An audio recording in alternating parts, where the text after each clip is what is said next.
Welcome back to my channel. Today, we're pulling back the curtain on a story TLC never wanted you to see. A hostile takeover disguised as a love story, a slow-motion demolition of a 16-year system built by three women who held an entire family together long before a fourth wife ever entered the picture. This isn't just history. This is evidence. They were the original three. Not perfect, not seamless, but real. A functional, battle-tested plural family stitched together with sacrifice, poverty, compromise, and a kind of loyalty that most people outside their world could never understand. Mary, Janelle, Christine. For 16 years, these women carried the Brown family on their shoulders. They raised 12 children side by side. They shared one kitchen, one living room, one mission. They fought together, hurt together, survived together. Their unity wasn't just emotional, it was structural. They were the architecture of the entire Brown ecosystem. But then came the fourth wife. And this wasn't an addition. It was a replacement. What happened next wasn't a love story, it was a takeover. And by the time the dust settled, only one wife was left standing at Kody Brown's side. If you're ready to see the evidence, the patterns, the behaviors, and the timeline that the show tiptoed around for over a decade, hit that like button right now. Because what we're about to uncover, it's only the beginning. Before the collapse, there was order. Kody Brown was the hub of the wheel. Mary, Janelle, and Christine were the spokes, each different, each vital. Mary was the first wife, the historian, the legal anchor, the keeper of the original dream. Janelle was the strategist, the worker, the financial spine that kept the family afloat. Christine was the nurturer, the one who raised not just her 6 kids, but everybody's kids. The one who made plural marriage livable, the one who built the culture that the world first fell in love with. It wasn't perfect. They struggled. they clashed. They lived in poverty. They navigated jealousy, exhaustion, and the impossible math of sharing time, space, emotional bandwidth, and one man. But despite everything, they believed in the mission. They believed in the family. And for 16 years, the system, flawed but functional, held. Until the day it didn't. Robyn's arrival wasn't just a new wife joining the rotation. It was the introduction of an entirely new ideology, one that put the romantic couple above the plural family. The kind of ideology that rewrites rules, shifts priorities, and transforms a mission-driven unit into a hierarchy with one woman at the top. And the first crack in the Brown family foundation didn't appear at the wedding. It appeared during the courtship. Kody's earlier courtships lasted weeks, not months. They were chaperoned, modest, focused on spiritual compatibility, not romantic indulgence. But with Robyn, everything changed. Suddenly Kody was crossing state lines for hours-long visits. Suddenly there were gifts, secret calls, unshared attention. Suddenly, this wasn't plural marriage, it was a modern romance novel. And the other wives? They noticed. But they also tolerated it. Because that's what they had always done. Sacrifice for the collective. They assumed the excitement would pass. What they didn't know was that this wasn't excitement. It was strategy. Then came the moment the wives would never forget: the kiss. A premarital kiss that violated the very purity standards Kody himself had preached for decades. A kiss he refused to give his existing wives before marriage. A kiss he hid until he couldn't. And when he finally confessed, Mary, Janelle, and Christine weren't angry about the kiss. They were angry at the message behind it. The rules no longer applied equally. A new standard had been created, just for her. This was the moment the family realized the shift. But the true rupture, the emotional earthquake, came weeks later. The 11-day honeymoon. A move so shocking, so symbolic, so devastating that fans still talk about it today. While Christine was at home, 9 months pregnant, emotionally raw, physically exhausted, and days from labor, Kody vanished. Not for a weekend. Not for a short trip. For 11 days. He was celebrating a brand new romance while the woman who had given him 16 years of loyalty, 6 children, and her entire youth was left behind, abandoned during her most vulnerable moment. Christine said it herself. It wasn't the trip. It was the choice. Kody chose romance over responsibility, chose Robyn's children over his unborn child, chose indulgence over the very principles he spent years claiming to uphold. And from that moment forward, the message was clear. The collective didn't matter anymore. Only the couple did. Only Robyn did. Kody's excuse? He claimed the honeymoon was about giving Robyn's kids time to bond with him. But the truth? The truth was written in Christine's tears. Written in Janelle's silence. Written in the shift that would dominate the next decade of their lives. This wasn't a honeymoon. This was a turning point. The moment the Brown family stopped being a plural marriage and started becoming a monarchy. Robyn at the center. Kody orbiting her. And the original three, the pillars of the family, being slowly, quietly pushed out. And this was only. Kody claimed the trip was about family bonding. But a bonding trip can happen anywhere, a weekend nearby, a quick getaway, or even a trip that included the other children to start integration. No. This wasn't bonding. This was isolation. An 11-day exclusive escape wasn't about merging families. It was about building a bubble around Kody and Robyn, a private world where the demands of the existing wives, the reality of the larger family, and the principles of plural marriage simply didn't exist. And once you look through the lens of what insiders have suggested for years, the truth becomes chillingly clear. This honeymoon had two purposes. The first was a power move, a bold, unmistakable proclamation. My relationship with her is different, more important, and governed by a different set of rules. The second purpose was darker, more strategic, and possibly the most devastating blow ever dealt to the original family structure. For 11 uninterrupted days, Kody was removed from the influence of the women who had shaped him for 16 years. No Mary. No Janelle. No Christine. Just Robyn, her worldview, her expectations, her definition of love, loyalty, and marriage. According to insider theory, this was nothing short of a reprogramming period. He left as a polygamist and returned, in his heart a monogamist, tasked now with managing 3 inconvenient relationships that no longer fit the new model forming in his mind. That honeymoon wasn't the end of the wedding celebration. It was the beginning of the end. The first, in a pattern of calculated isolation that would stretch for over a decade and ultimately tear the Brown family apart. With favoritism established, the next phase of the takeover began, slow, creeping, subtle. Not one explosive event, but 1,000 cuts. A pattern so consistent, so strategic, that once you connect the dots, the conclusion is unavoidable. And the first major domino?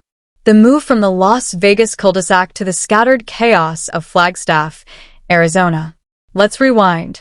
Las Vegas was the closest the Browns had ever come to their ideal, for homes, side by side, facing each other. A literal circle of family. The children ran freely between houses. Siblings bonded naturally. The wives, despite tensions, had constant casual contact, workable proximity that allowed for shared meals, shared childcare, and a real sense of community. It wasn't perfect, but it worked.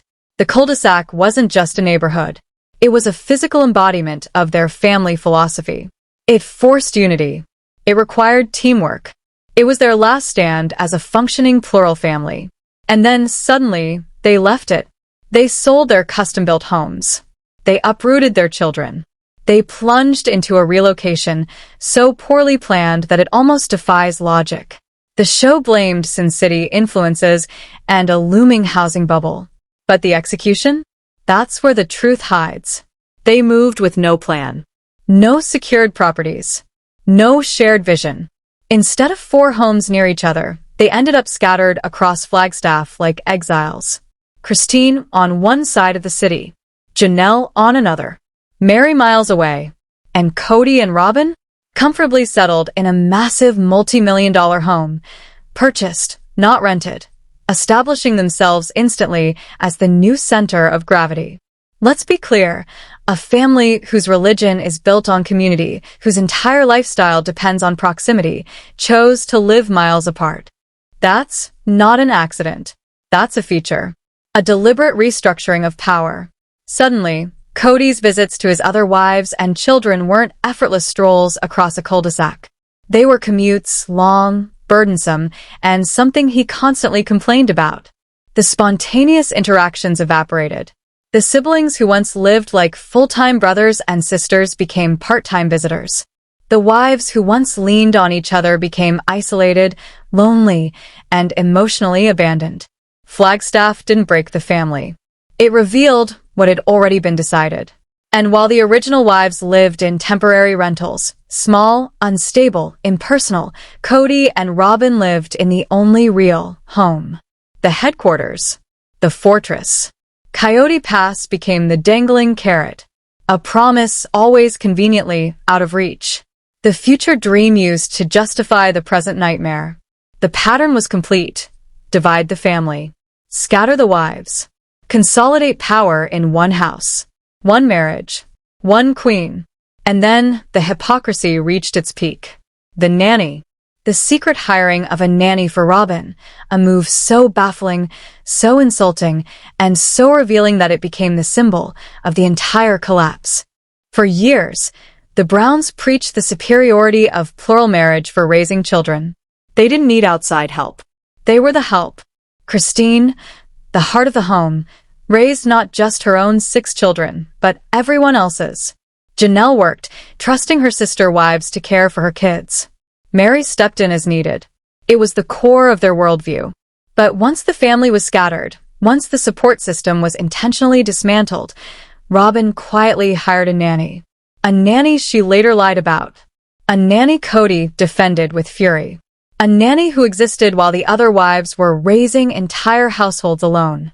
Robyn, surrounded by help for 16 years, suddenly needed outside assistance, while Christine, the woman who cared for 18 kids across the family, was left to navigate isolation with no support at all. The message was clear. The original wives weren't partners anymore. They were outsiders. Expendable. Exiled. Now, let's dive deeper into one of the most jarring, damning, and unforgettable chapters in the unraveling of the Brown family, the arrival of the nanny. For a family that spent over a decade preaching the beauty and efficiency of plural marriage, for a family that declared with pride, "We are our own support system. We don't need outside help," nothing could have been a bigger betrayal of their core identity. And yet, in the one household where Kody spent nearly all of his time, a home with 2 able-bodied adults, 2 parents with no full-time jobs, 2 people fully present nearly every hour of the day, they hired a nanny. Let that sink in. A nanny in the one house that already had more parental support than any other. This wasn't just hypocrisy. This was the fracture line made visible. Because while Kody and Robyn had enough extra help that they could outsource childcare, the other wives were drowning.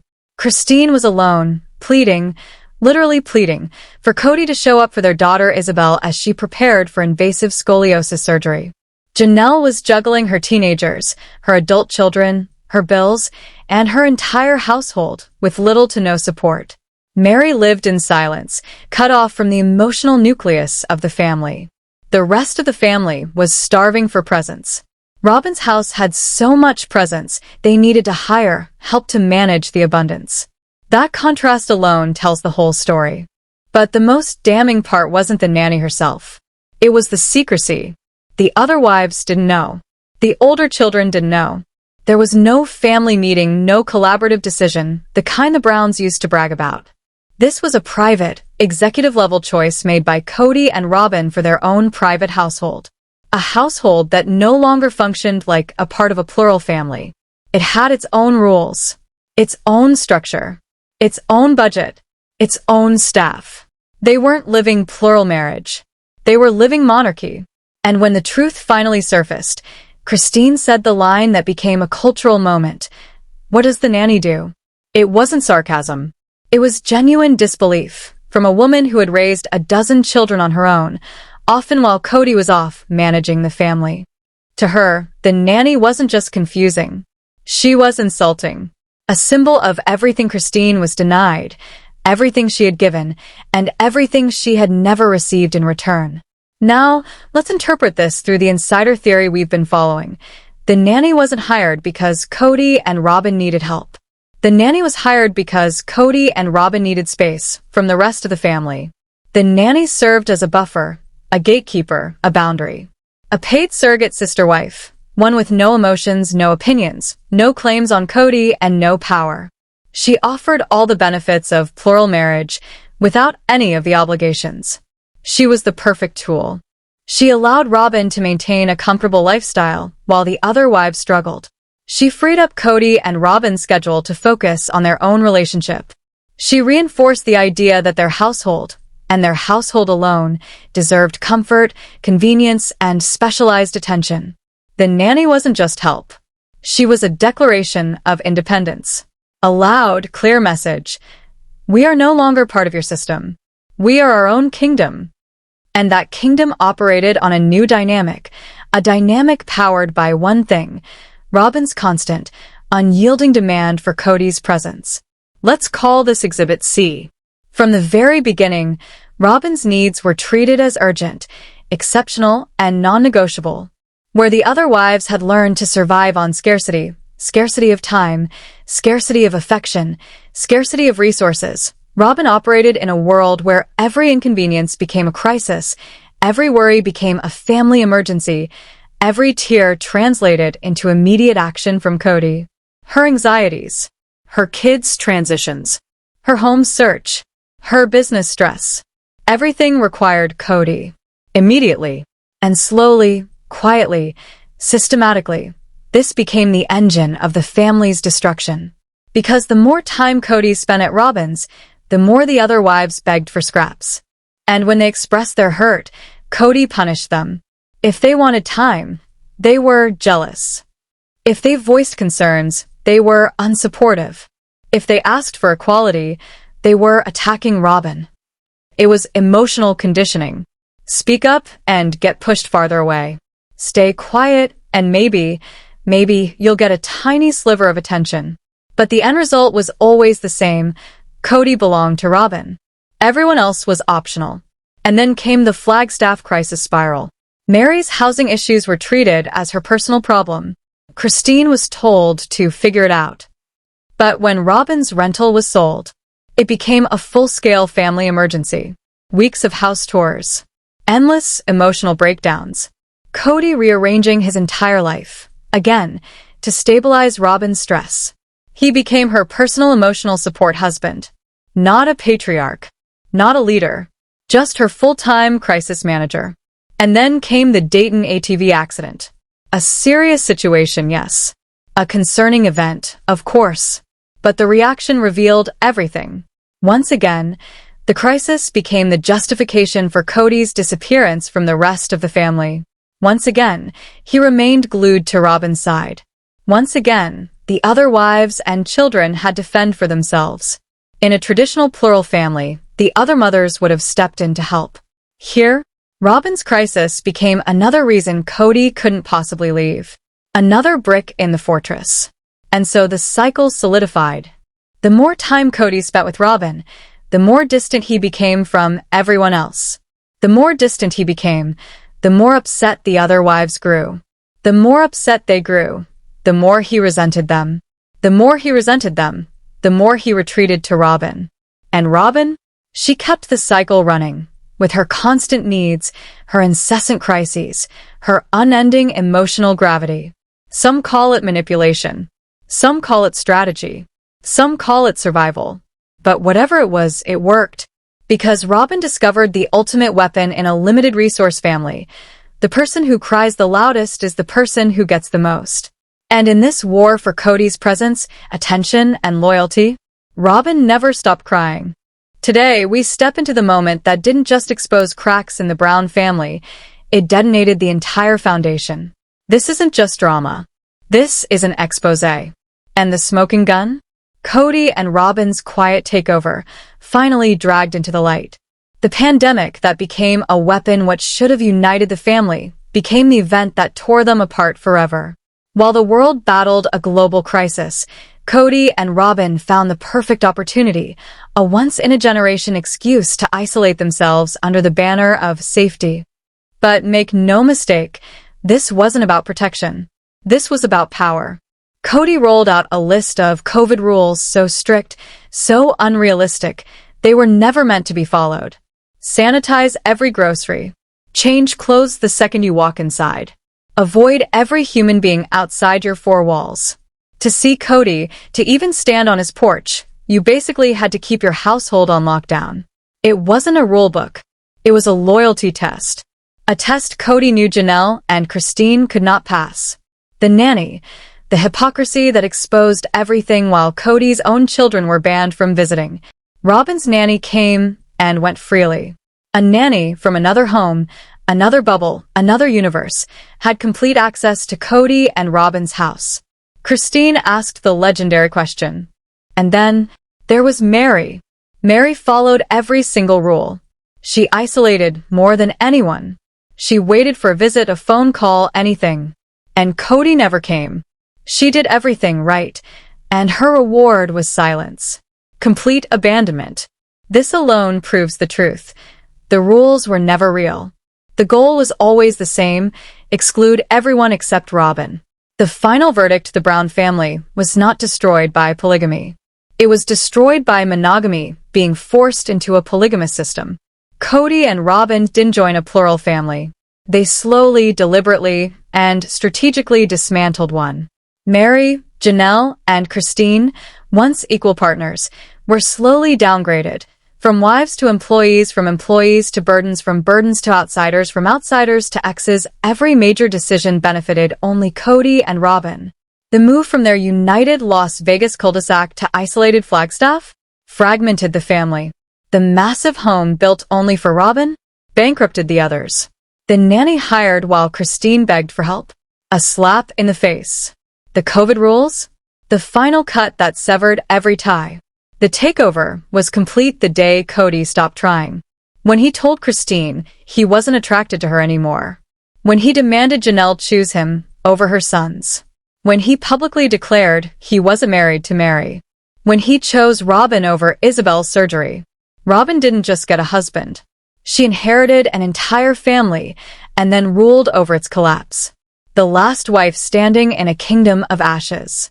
The question for you: was this collapse Robyn's master plan? Was it Kody's ego and infatuation? Or was it a joint destruction? Two partners reshaping a family into a monogamous empire?